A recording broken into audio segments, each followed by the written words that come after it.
Hello everyone.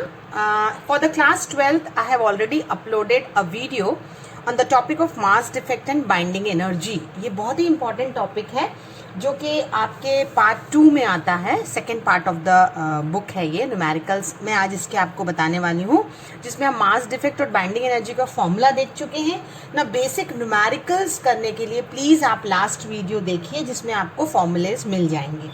तो मेरा पहला न्यूमेरिकल है, the first numerical which I am going to deal is कि a neutron is absorbed by 3 lithium Li6. So what it was saying कि a neutron is absorbed by this nucleus and there is a subsequent emission of alpha particle. Write the corresponding nuclear reaction and find the energy released. यानी मुझे binding energy निकालना है कितनी हुई थी. और इसमें जब एक न्यूट्रॉन एब्जॉर्ब्ड होगा, एक न्यूट्रॉन का मतलब जो न्यूट्रल पार्टिकल होता है एब्जॉर्ब होगा, then alpha particle is emitted out. There is a subsequent emission of alpha particle. So इसमें जो गिवन है क्वेश्चन में उसमें 1H3 का भी मास दिया हुआ है एंड 2He4 का भी दिया है. यानी ये दो सब्सिक्वेंट आपके पार्टिकल्स एमिट आउट हो रहे हैं with the emission of energy. तो ये एक रिएक्शन आपको क्वेश्चन के हिसाब से फ्रेम करना है. जो गिवन है क्वेश्चन में उसमें दिया हुआ है कि what is the mass of lithium and that is 6.015126 AMU. Then it was given that the mass of your this neutron emitted जो absorbed हुआ that is 1.008665 AMU atomic mass unit. फिर आपको दिया है mass of the helium nuclei जो emit out हो रहा है, जो बाद में सब्सिक्वेंट रिएक्शन के बाद बाहर आ रहा है, and that is 4.002604 AMU. And finally there was given the mass of 1H3 a tritium particle. एक और पार्टिकल इसके साथ है, उसका भी मास दिया है 3.016049 AMU है ना. तो आपके पास ये रिएक्शन जो फ्रेम, क्योंकि इसका मास दिया है यानी हीलियम के साथ ही ये एमिट हो रहा होगा 1H3. So I have written in the reaction. Correct. अब ये बहुत ही क्लियर है कि जब आपको बाइंडिंग एनर्जी निकालना है तब हमें एनर्जी जो रिलीज हो रही है उसके लिए सबसे पहले हमें मास डिफेक्ट पता होना चाहिए. तो हमारे रिएक्टेंट और ये हमारे प्रोडक्ट हैं. तो मैंने आपको पहले ही बता रखा है कि जो हमारे रिएक्टेंट हैं इसके बाद जो हमारे प्रोडक्ट हैं उनका जो डिफरेंस आता है मासेस में, that will give you the mass defect. Correct. तो मुझे सबके मास पता है, मैं डायरेक्ट लगाऊंगी. तो डेल एम जो होता है जब मास डिफेक्ट हम फाइंड आउट कर लेते हैं उसको जब हम 931.5 MeV से मल्टीप्लाई करते हैं तब हमें वो बाइंडिंग एनर्जी देता है. So this is my general formula. अब देखिए मैं डायरेक्ट फॉर्मूला पहले लिख लेती हूँ. क्या है? मास किसका था? लिथियम का था और एक न्यूट्रॉन का था. इन दोनों को मुझे ऐड करना पड़ेगा, यहाँ इन दोनों के मास को ऐड करना पड़ेगा और फाइनली सब्सट्रैक्ट कर दूंगी मैं. तो मैं फॉर्मूला बना के लिख रही हूँ कि del m is nothing but mass of neutron, correct, plus your mass of lithium which is already given to you. इन दोनों को मैं ऐड करूंगी, minus your mass of 1H3 which is given to you, plus you have to add the mass of 2He4 which is again given to you. Correct. ये दोनों जो है इन दोनों के मास को ऐड करिए, इन दोनों के मास को ऐड करिए और आपस में सब्सट्रैक्ट करेंगे तब आपको जो मिलेगा वो डेल एम है. और जब हम डेल एम कैलकुलेट करेंगे तो I think I can write what 1.008665 Mn है प्लस 6.015126 लिथियम है माइनस 3.016049 माइनस 4.002604 अगर मैं ब्रैकेट ओपन करके डेल एम निकालना चाहूँ तो. करेक्ट. ये मैंने आपको पहले भी बताया था, थोड़ा कैलकुलेटिव होता है मास डिफेक्ट और binding energy, but you have to do. And finally आप बाइंडिंग एनर्जी के लिए जो निकालेंगे डेल एम वो आएगा आपका नियरिंग 0.005138. इसको किससे मल्टीप्लाई कर देंगे? 931.5 MeV से मल्टीप्लाई कर देंगे and you will get the energy released nearing 4.786 MeV. This is how you have to calculate according to question. So what is our next question is saying? See, similar type of question I am going to tell you what the next question is saying to us. If 6C12, 6 carbon 11 है, sorry not 12, 6 carbon 11 decays, undergo decay, यानी decay हो रहा है, यानी यही जो है धीरे धीरे इसका न्यूक्लियस जो है वो डिकेइंग प्रोसेस में खत्म हो रहा है, अंडरगो, इसका मास डिक्रीज होगा.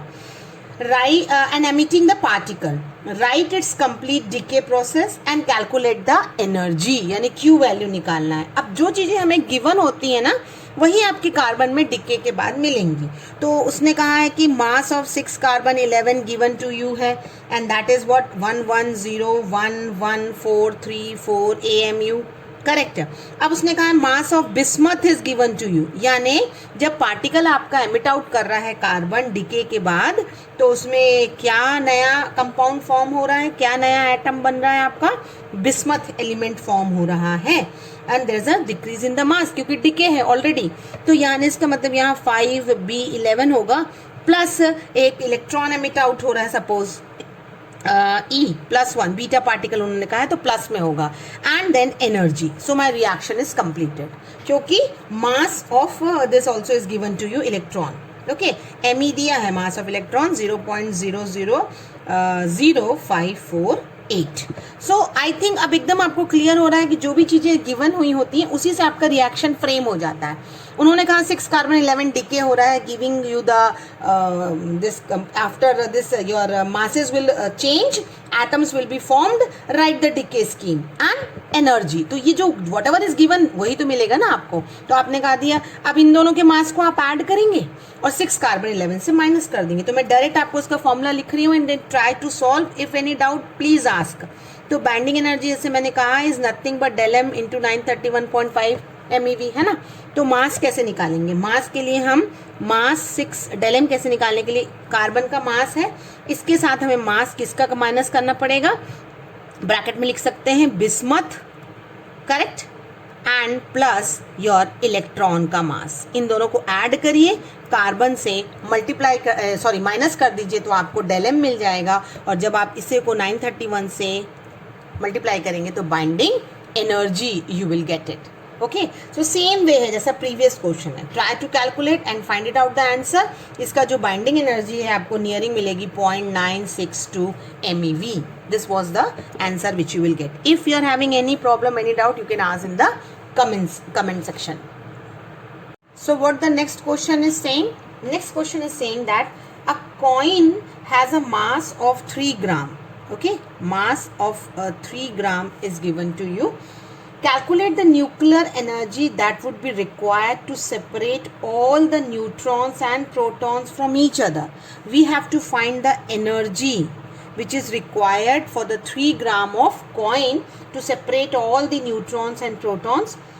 Assume that coin is made up of copper. Copper का बना है आपका कॉइन 29, कॉपर 63 का आपका कॉपर का कॉइन है. इस कॉइन में जो है आपको कितनी एनर्जी लगेगी, तो पहले हम 1 ग्राम के लिए निकालेंगे तभी तो 3 ग्राम के लिए मल्टीप्लाई करके निकाल सकते हैं. ठीक है, तो आपको ये पहले ये फाइंड आउट करना है कि कितनी इसमें एनर्जी है जो रिलीज होगी और उसके बाद आपको कितनी एनर्जी लगेगी कि हम प्रोटॉन एंड न्यूट्रॉन को अलग अलग कर सके. अब मास दिया है, mass of proton is given to you 1.00783 unit and mass of neutron is 1.00867.